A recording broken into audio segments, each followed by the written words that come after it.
Hello everyone, this is Pranay Kumar Singh from ISPC centre. Friends, आज हम लोग मार्च 2026 के बिहार करंट अफेयर्स को डिस्कस करेंगे। तो आइए आज का डिस्कशन हम लोग प्रारंभ करते हैं। आज का डिस्कशन प्रारंभ करने के पूर्व एक महत्वपूर्ण सूचना कि यदि अभी तक आप लोग हमारे टेलीग्राम चैनल को ज्वाइन नहीं किए हैं तो टेलीग्राम पर सर्च करिए @IASPC सेंटर और टेलीग्राम पर हमें अवश्य ज्वाइन करिए। तो चलिए आज का डिस्कशन अब प्रारंभ करते हैं। आज का डिस्कशन के अंतर्गत सबसे पहला और सबसे महत्वपूर्ण टॉपिक है कि गर्भवती महिलाओं के सम्मानजनक देखभाल और गुणवत्तापूर्ण सेवा प्रदान करने के लिए NMCH को लक्ष्य योजना के तहत गुणवत्ता प्रमाण पत्र प्रदान किया गया है। ध्यान दीजिए, यह जो Nalanda medical college and hospital है उस लक्ष्य योजना के अंतर्गत गुणवत्ता प्रमाण पत्र प्रदान किया गया है। यह प्रमाण पत्र प्राप्त करने वाला यह जो Nalanda medical college and hospital है वह बिहार का पहला हॉस्पिटल बन गया। ध्यान दीजिए, NMCH यह प्रमाण पत्र प्राप्त करने वाला बिहार का पहला हॉस्पिटल बन गया है। अब यदि हम लोग लक्ष्य योजना की बात करें कि आखिर लक्ष्य योजना है क्या, तो सबसे पहले हम लोग लक्ष्य योजना के अंतर्गत लक्ष्य का फुल फॉर्म देखते हैं कि आखिर लक्ष्य का पूरा नाम क्या है। तो लक्ष्य का पूरा नाम है labour room quality improvement initiative. इसी को ध्यान में रखते हुए केंद्र सरकार द्वारा 11 दिसंबर 2017 को लक्ष्य योजना को प्रारंभ किया था। लक्ष्य योजना जो है वह बेसिकली स्वास्थ्य एवं परिवार कल्याण मंत्रालय का एक महत्वपूर्ण भाग है, जिसका उद्देश्य कि प्रसव कक्ष में अर्थात जो डिलीवरी रूम होता है जहां की महिलाओं का जो स्वास्थ्य देखभाल संबंधी जो कार्य किए जाते हैं तो उन रूम की गुणवत्ता सुधार करना, अर्थात उस रूम में लेबर रूम में गुणवत्ता सुधार कार्य करने के लिए केंद्र सरकार द्वारा 2017 ईस्वी में लक्ष्य योजना को प्रारंभ किया गया था। यह जो लक्ष्य योजना के अंतर्गत जो मानक निर्धारित किए गए हैं उसके अंतर्गत टोटल 70 मानकों को 8 भागों में विभाजित किया गया है और इसी 70 मानकों के आधार पर किसी भी हॉस्पिटल को यह सम्मानजनक देखभाल और गुणवत्तापूर्ण सेवा प्रदान करने के लिए यह प्रमाण पत्र प्रदान किया जाता है। तो यही कह रहा है कि हाल ही में केंद्र सरकार के द्वारा Nalanda medical college and hospital को यह प्रमाण पत्र प्रदान किया गया और बिहार जो है यह बिहार का पहला हॉस्पिटल बन गया है। चलिए नेक्स्ट फैक्ट्स है कि बिहार का सबसे बड़ा बस टर्मिनल पटना के कन्हौली में बनाए जाने का निर्णय लिया गया है। तो ध्यान दीजिए कहाँ, तो पटना के कन्हौली में बिहार का सबसे बड़ा बस टर्मिनल बनाए जाने का निर्णय लिया गया है। नेक्स्ट फैक्ट्स है महिला एवं बाल विकास मंत्रालय द्वारा जारी की गई एक रिपोर्ट के अनुसार मिसिंग चिल्ड्रेन में बिहार का स्थान देश भर में 11वां स्थान पर है। 1 जनवरी 2025 से 31 जनवरी 2026 ईस्वी तक देश भर में टोटल 33,577 ऐसे बच्चे हैं जो कि लापता हुए। इनमें से यदि हम लोग सर्वाधिक लापता वाले राज्य की बात करें तो सर्वाधिक बच्चे लापता जो हुए हैं वह वेस्ट बंगाल यानी कि पश्चिम बंगाल में हुए हैं 19,145। दूसरा स्थान पर है मध्य प्रदेश 4256 यानी कि 4,256 के साथ दूसरा स्थान पर है मध्य प्रदेश। तीसरा स्थान पर है हरियाणा और 11वें स्थान पर है बिहार, जहां की पिछले एक वर्ष में अर्थात 1 जनवरी 2025 से 31 जनवरी 2026 तक यानी कि पिछले एक वर्ष में बिहार में टोटल 244 ऐसे बच्चे हैं जो कि लापता हो गए हैं। तो यह हो गया मिसिंग चिल्ड्रेन के संबंध में महिला एवं बाल विकास मंत्रालय द्वारा जारी की गई एक प्रमुख रिपोर्ट। इसी रिपोर्ट को आधार बनाकर यह बतलाया गया है कि भारत के टोटल राज्यों में 6 ऐसे राज्य हैं जिनमें कि नागालैंड, अरुणाचल प्रदेश, मणिपुर, त्रिपुरा, गुजरात, लक्षद्वीप तथा दादर नागर हवेली ये ऐसे राज्य एवं केंद्र शासित प्रदेश हैं जहां की बच्चों के लापता होने की कोई शिकायत दर्ज नहीं की गई है। यानी कि इन राज्यों एवं केंद्र शासित प्रदेश में एक भी बच्चे लापता नहीं हुए हैं। चलिए नेक्स्ट और काफ़ी महत्वपूर्ण फैक्ट ड्रोन पुलिसिंग। यदि हम लोग ड्रोन पुलिसिंग की बात करें तो पुलिस विभाग में ड्रोन यूनिट, ध्यान दीजिए ड्रोन पुलिसिंग का मतलब होता है पुलिस विभाग में ड्रोन यूनिट, यानी कि ड्रोन पुलिसिंग वाला बिहार जो है वह देश का 5वां राज्य बन गया है। तो यहाँ एक प्रश्न उत्पन्न होता है कि आखिर बिहार का कौन सा ऐसा राज्य था जो कि प्रथम राज्य था। तो ड्रोन पुलिसिंग की शुरुआत करने वाला जो प्रथम राज्य था वह केरल। अभी वर्तमान समय में यदि बिहार को हम लोग मिक्स कर दे दें यानी कि बिहार को मिलाकर देखा जाए तो केरल, तमिलनाडु, उत्तर प्रदेश, गुजरात और बिहार ये 5 ऐसे राज्य हैं भारत के जहां की पुलिस विभाग में ड्रोन पुलिसिंग की सेवा को प्रारंभ किया गया है। बिहार सरकार द्वारा यह निर्णय लिया गया है कि 24.50 करोड़ रुपया की लागत से टोटल 50 ड्रोन खरीदे जाएंगे। नेक्स्ट फैक्ट है माननीय मुख्यमंत्री नीतीश कुमार की समृद्धि यात्रा। यदि हम लोग समृद्धि यात्रा की बात करें तो मुख्यमंत्री की समृद्धि यात्रा का जो तीसरा चरण है वह 10 मार्च को सुपौल एवं मधेपुरा से प्रारंभ हुआ। कब? तो 10 मार्च को समृद्धि यात्रा का तीसरा चरण सुपौल एवं मधेपुरा से प्रारंभ हुआ। यदि समृद्धि यात्रा की हम लोग चर्चा करें तो ध्यान दीजिए, इस समृद्धि यात्रा को 16 जनवरी 2026 को पश्चिम चंपारण से प्रारंभ किया गया था।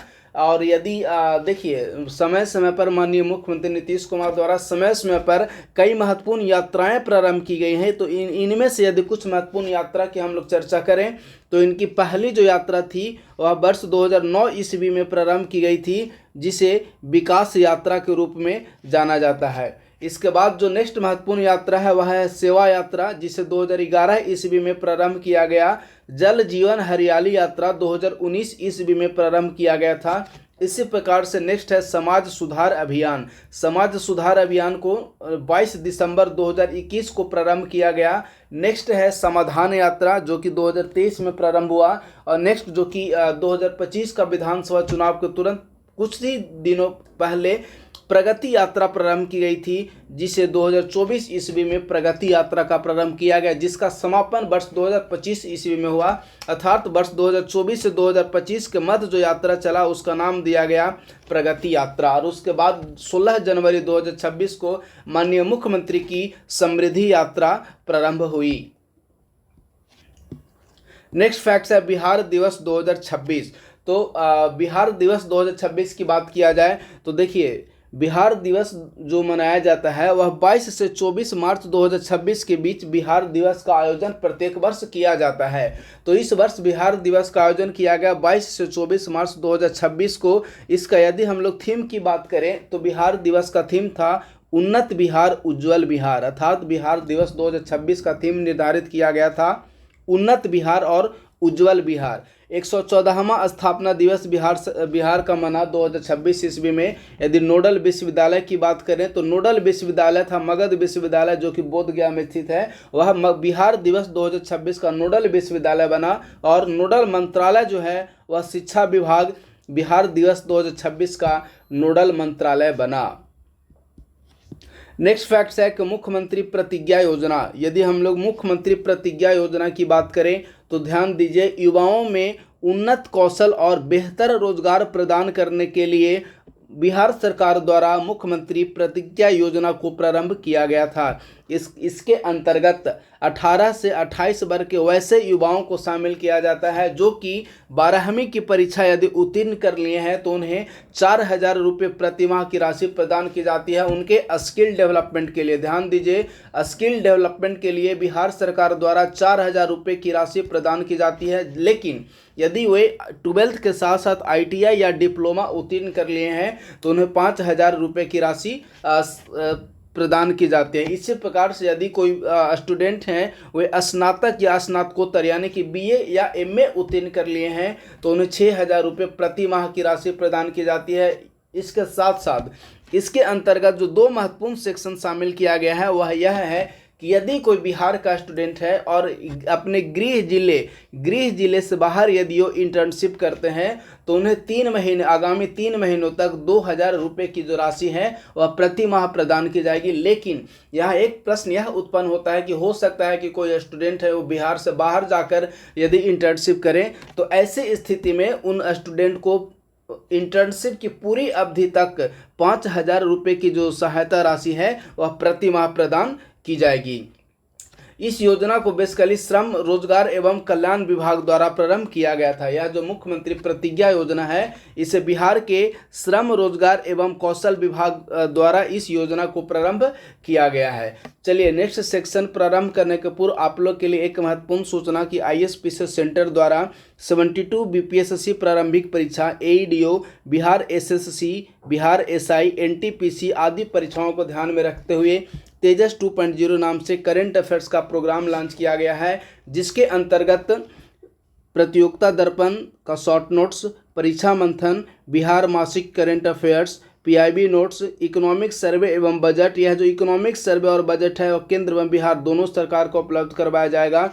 इसके साथ साथ जो महत्वपूर्ण है कि जनवरी 2025 से प्रारंभिक परीक्षा आयोजित करवाने तक, यानी कि 72 बीपीएससी की प्रारंभिक परीक्षा आयोजित होने तक न्यूज़पेपर का पूरा करंट अफेयर्स भी इसमें अवेलेबल करवाया जाएगा। इसके लिए टोटल चार्ज रखा गया 399। आपको पेमेंट करना है 8375934036 या 9870564701। ये दो में से किसी भी एक नंबर पर पेमेंट करने के उपरांत पेमेंट का जो स्क्रीनशॉट होगा वह इसी नंबर पर व्हाट्सएप कर देंगे। तत्पश्चात पेड बैच का लिंक आपको अवेलेबल करवा दिया जाएगा। चलिए नेक्स्ट फैक्ट्स है बिहार विमेंस कबड्डी लीग 2026। यदि हम लोग बिहार विमेंस कबड्डी लीग 2026 की बात करें तो इसका जो आयोजन है वह पाटलिपुत्र स्पोर्ट्स कॉम्प्लेक्स में बिहार विमेंस कबड्डी लीग 2026 का आयोजन किया गया। इसका शुभारंभ बेसिकली 11 मार्च को हुआ। इस कबड्डी लीग में टोटल 6 टीमें शामिल हुई, जिनमें Sitamarhi Sentinels, Magadh Warriors, Siwan Titans, Patna Pelican, Saran Strikers और नालंदा निंजा। ये 6 ऐसी महिला कबड्डी टीम है जो कि बिहार विमेंस कबड्डी लीग में शामिल हुए। इसके यदि विजेता की बात करें तो मगध वॉरियर्स की जो कबड्डी टीम थी वह इस टूर्नामेंट का या इस कबड्डी लीग का विजेता रही है। नेक्स्ट फैक्ट्स है कि बिहार के नंद किशोर यादव, यानी कि बिहार के रहने वाले नंद किशोर यादव को नागालैंड का राज्यपाल नियुक्त किया गया है। इसी क्रम में यदि देखा जाए तो हाल ही में केंद्र सरकार द्वारा भारत के कई राज्यों में नए राज्यपालों की नियुक्ति की गई। तो नए राज्यपालों की नियुक्ति के क्रम में ही बिहार में भी लेफ्टिनेंट जनरल सैयद अता हसनैन खान, यानी कि लेफ्टिनेंट जनरल सैयद अता हसनैन खान को बिहार के 43वें राज्यपाल नियुक्त किया गया। यानी केंद्र सरकार ने हाल ही में लेफ्टिनेंट जनरल सैयद अता हसनैन खान को बिहार के 43वें राज्यपाल नियुक्त किए। और ये यदि सैयद अता हसनैन खान की बात करें तो ये पूर्व में भारतीय सेना के गढ़वाल रेजिमेंट, ध्यान दीजिए, ये पूर्व में भारतीय सेना के गढ़वाल रेजिमेंट में लेफ्टिनेंट जनरल के गढ़वाल रेजिमेंट में भी काम किए हैं और ये लेफ्टिनेंट जनरल की पद से रिटायर हुए हैं। यदि हम लोग बिहार के राज्यपाल के संबंध में कुछ महत्वपूर्ण फैक्ट्स की बात करें तो ध्यान दीजिए, बिहार के पहले राज्यपाल थे जयराम दास दौलत राम।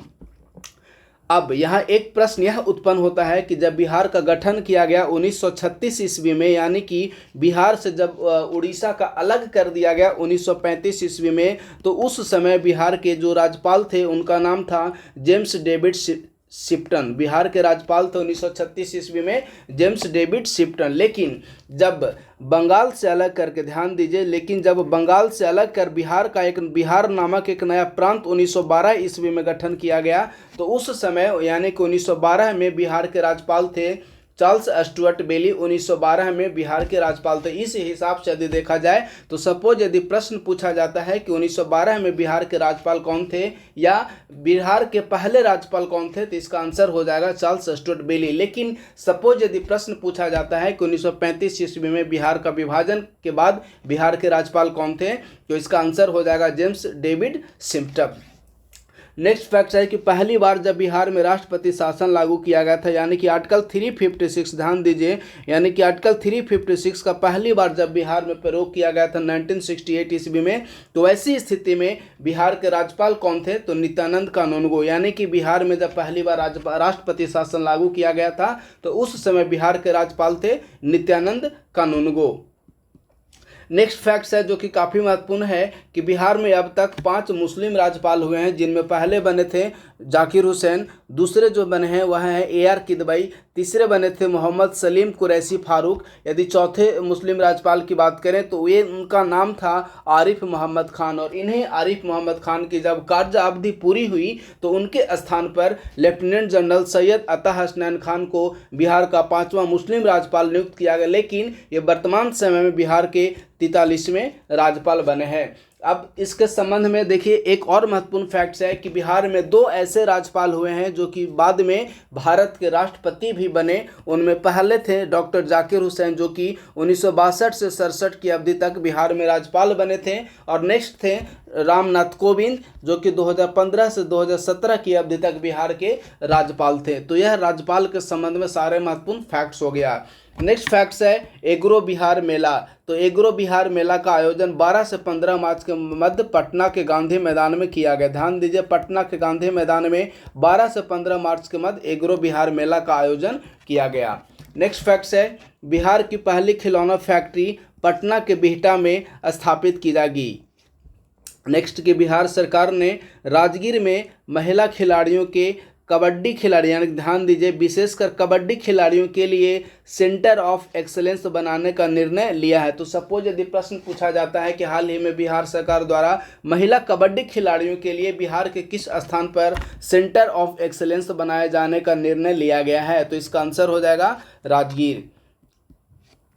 नेक्स्ट फैक्ट्स है कि आयुष्मान भारत स्वास्थ्य सुरक्षा बीमा योजना के तहत उत्कृष्ट स्वास्थ्य सेवाएं प्रदान करने के लिए एम्स पटना को बिहार में पहला स्थान प्राप्त हुआ है। नेक्स्ट फैक्ट्स है कि प्रत्येक पंचायत में कन्या विवाह मंडप बनाने वाला बिहार का पहला प्रखंड बन गया है दरभंगा का कीरतपुर प्रखंड। नेक्स्ट फैक्ट्स है कि वर्ष 2025 में यातायात प्रबंधन में पूर्णिया जिला जो है वह बिहार में पहले स्थान पर रहा है। अब इसका मतलब हुआ कि बिहार के 38 जिलों में, बिहार के टोटल जो 38 जिले हैं, तो उन बिहार के 38 जिलों में यातायात प्रबंधन के मामले में पूर्णिया जो है वह सबसे बेहतर स्थान पर रहा, यानी कि पहले स्थान प्राप्त किया है। नेक्स्ट फैक्ट्स है 16वीं राष्ट्रीय पुरुष सब जूनियर हॉकी चैंपियनशिप का आयोजन 1 से 12 अप्रैल के मध्य राजगीर खेल परिसर में किए जाने का निर्णय लिया गया है। नेक्स्ट फैक्ट्स कि बिहार के 4 जिलों में, ध्यान दीजिए, बिहार के 4 जिलों में स्वास्थ्य ढांचे को मजबूत करने के लिए दरभंगा, भागलपुर, मुजफ्फरपुर और गया जी में सुपर स्पेशलिटी ओपीडी अर्थात आउट पेशेंट डिपार्टमेंट को प्रारंभ किया गया है। तो हाल ही में बिहार सरकार द्वारा बिहार के 4 जिलों में, जिनमें दरभंगा, भागलपुर, मुजफ्फरपुर और गया जी शामिल है, इन जिलों में बिहार सरकार के द्वारा सुपर स्पेशलिटी ओपीडी सेवा को प्रारंभ करने का निर्णय लिया गया है। मुख्यमंत्री नीतीश कुमार द्वारा बिहार विधान परिषद की सदस्यता से 30 मार्च 2026 को त्यागपत्र दे दिया गया। यानी कि हाल ही में आप लोग परिचित होंगे कि बिहार में काफ़ी राजनीतिक उथल पुथल की स्थिति देखने को मिल रही है। ऐसी स्थिति में माननीय मुख्यमंत्री नीतीश कुमार द्वारा अपने विधान परिषद की सदस्यता से 30 मार्च 2026 ईस्वी को त्यागपत्र दे दिया गया। चूँकि इनका जो कार्यकाल था वह 2030 ईस्वी तक इनका कार्यकाल था, लेकिन राज्यसभा का सदस्य निर्वाचित हो जाने के उपरांत 30 मार्च 2026 को माननीय मुख्यमंत्री द्वारा बिहार विधान परिषद की सदस्यता से त्यागपत्र दे दिया गया। ये जो यदि हम लोग नीतीश कुमार की बात करें तो माननीय मुख्यमंत्री जो नीतीश कुमार हैं ये वर्ष 2006 ईस्वी से लगातार बिहार विधान परिषद के सदस्य थे और इनका जो वर्तमान समय था वो चौथा टेन्योर था, यानी कि विधान परिषद के सदस्य के रूप में माननीय मुख्यमंत्री नीतीश कुमार जी का यह चौथा कार्यकाल था, जो कि 7 मई 2024 को इन्होंने सदस्यता ग्रहण किया था विधान परिषद की सदस्य का। नेक्स्ट फैक्ट्स है कि 1985 ईस्वी में हरनौत विधानसभा से, ध्यान दीजिए, 1985 में हरनौत विधानसभा से नीतीश कुमार पहली बार विधायक बने थे। और यदि नीतीश कुमार की बात करें तो 16 मार्च 2026 को नीतीश कुमार ये राज्यसभा के सदस्य के लिए निर्वाचित किए गए। नेक्स्ट फैक्ट्स है बिहार का दूसरा क्राफ्ट विलेज का दर्जा मधुबनी के रांटी को प्रदान किया गया है। अर्थात मधुबनी के रांटी गांव को बिहार का दूसरा क्राफ्ट विलेज का दर्जा प्रदान किया गया है। तो अब यहाँ यह प्रश्न उत्पन्न होता है कि आखिर बिहार का पहला क्राफ्ट विलेज कौन था? तो बिहार का पहला क्राफ्ट विलेज मधुबनी जिला का ही जितवारपुर था। नेक्स्ट फैक्ट है नालंदा विश्वविद्यालय। तो हाल ही में महामहिम राष्ट्रपति द्वारा नालंदा विश्वविद्यालय के द्वितीय वार्षिक स्नातकोत्सव समारोह में माननीय महामहिम राष्ट्रपति के द्वारा बिहार आगमन हुआ। तो नालंदा विश्वविद्यालय की यदि हम लोग बात करते हैं तो इसके संबंध में कुछ हिस्टोरिकल फैक्ट्स भी देखेंगे, इसके साथ साथ हम लोग नालंदा विश्वविद्यालय की वर्तमान अवधि को भी देखेंगे। तो इस नालंदा विश्वविद्यालय का गठन के लिए संसद द्वारा एक प्रस्ताव पारित किया गया था। वर्ष 2010 ईस्वी में संसद ने एक प्रस्ताव के माध्यम से नालंदा विश्वविद्यालय को गठन करने का एक प्रस्ताव पारित किया गया। इस प्रस्ताव को संसद द्वारा 25 नवंबर 2010 ईस्वी को इस प्रस्ताव को पारित कर दिया गया। इस हालांकि यह जो नालंदा विश्वविद्यालय है इसकी स्थापना या इसका गठन का जो विचार है वह पूर्व राष्ट्रपति एपीजे अब्दुल कलाम द्वारा 2007 ईस्वी के पूर्वी एशिया शिखर सम्मेलन के दौरान इस प्रस्ताव को रखा गया था। उसी के उपरांत या उसी के आधार पर वर्ष 2010 ईस्वी में केंद्रीय संसद द्वारा एक विधेयक को पारित कर दिया गया और इसके साथ साथ नालंदा विश्वविद्यालय का पुनः उद्भव हुआ। लेकिन यदि हम लोग नालंदा विश्वविद्यालय के बारे में इसके परिसर के साथ साथ इसके अन्य फैक्ट्स की बात करें तो इसका परिसर जो है वह नालंदा के राजगीर में अवस्थित है। पहला बैच में जो नामांकन प्रारंभ हुआ था वह वर्ष 2014 ईस्वी में पहला बैच में नामांकन प्रारंभ हुआ था। ध्यान दीजिए, जब आप संभवतः 71वीं बीपीएससी के प्रारंभिक परीक्षा का प्रश्न पत्र देखेंगे तो उसमें एक प्रश्न पूछा गया है नालंदा विश्वविद्यालय के संबंध में, तो इस कारण यह काफ़ी महत्वपूर्ण हो जाता है। इसका पहला बैच में नामांकन प्रारंभ हुआ वर्ष 2014 ईस्वी में। इसके प्रथम चांसलर के रूप में अमर्त्य सेन को प्रथम चांसलर तथा गोपा सबरवाल को 2011 में प्रथम वाइस चांसलर नियुक्त किया गया। यदि वर्तमान चांसलर और वाइस चांसलर की बात करें तो वर्तमान में इसके चांसलर हैं डॉक्टर अरविंद पनगड़िया और वाइस चांसलर हैं प्रोफेसर सचिन चतुर्वेदी। इसके वर्तमान समय में वाइस चांसलर हैं। प्रथम स्नातकोत्सव समारोह का आयोजन किया गया था 27 अगस्त 2016 ईस्वी को। उसके मुख्य अतिथि थे यानी कि चीफ गेस्ट थे प्रणब मुखर्जी। सर जब राष्ट्रपति थे तो उन्हीं के अवधि के दौरान प्रथम स्नातकोत्सव समारोह का आयोजन किया गया था वर्ष 2016 ईस्वी में। और इसका द्वितीय स्नातकोत्सव समारोह का आयोजन किया जा रहा है 31 मार्च 2026 ईस्वी को। इसके मुख्य अतिथि के रूप में महामहिम राष्ट्रपति द्रौपदी मुर्मू इसके मुख्य अतिथि हैं। तो चलिए यहाँ एक प्रश्न उत्पन्न हो रहा है कि आखिर 10 वर्षों के अंतराल पर, यहाँ देखिए 10 वर्षों के अंतराल पर द्वितीय स्नातकोत्सव समारोह का आयोजन क्यों किया जा रहा है। तो जब 2016 ईस्वी में पहली बार इसका स्नातकोत्सव समारोह का आयोजन किया गया था, चूँकि उस समय इसके आधारभूत संरचनाओं का इसके पास अभाव था। वहाँ जो राजगीर का जो अंतर्राष्ट्रीय कन्वेंशन समारोह राजगीर का जो अंतर्राष्ट्रीय समारोह का कह सकते हैं वहाँ जो मुख्यालय है या जो ऑफिस बनाया गया है उसी ऑफिस में प्रथम स्नातकोत्सव समारोह का आयोजन किया गया था। लेकिन चूंकि उस समय यह निर्धारित कर दिया गया था कि द्वितीय स्नातकोत्सव समारोह का आयोजन अपना विश्वविद्यालय परिसर में ही किया जाएगा और जब वर्ष 2024 ईस्वी में माननीय प्रधानमंत्री द्वारा जब इसकी अपना परिसर विश्वविद्यालय परिसर का उद्घाटन कर दिया गया तो उसी के उपरांत वर्ष 2026 ईस्वी में 31 मार्च 2026 ईस्वी को इसका द्वितीय स्नातकोत्सव समारोह का आयोजन किया जा रहा है। नेक्स्ट फैक्ट्स है कि बिहार का पहला हल्दी क्लस्टर मुजफ्फरपुर के सकरा में बनाने का निर्णय लिया गया है। नेक्स्ट फैक्ट्स कि बिहार की पहली महिला बस चालक रागिनी कुमारी बनी है। ध्यान दीजिए, बिहार की पहली महिला बस चालक हैं वो रागिनी कुमारी बनी है। नेक्स्ट फैक्ट्स है कि बिहार का पहला जो पेपरलेस जिला है वह बिहार के मधुबनी जिला को बिहार का पहला पेपरलेस जिला घोषित किया गया है। तो ध्यान दीजिए 72 बीपीएससी प्रारंभिक परीक्षा AEDO Bihar SSC Bihar SI NTPC आदि परीक्षाओं को ध्यान में रखते हुए आईएसपीसी सेंटर द्वारा तेजस 2.0 नाम से एक करंट अफेयर्स बैच को प्रारंभ किया गया है। इसके अंतर्गत जनवरी 2025 से लेकर 72 बीपीएससी की प्रारंभिक परीक्षा आयोजित होने तक के सारे नोट्स उपलब्ध करवाए जाएंगे, जिसमें प्रतियोगिता दर्पण, परीक्षा मंथन, बिहार करंट अफेयर्स है, पीआईबी नोट्स, इकोनॉमिक सर्वे एवं बजट केंद्र में बिहार दोनों सरकारों का, इसके साथ साथ न्यूज पेपर का पूरा करंट अफेयर्स उपलब्ध करवाए जा रहे हैं।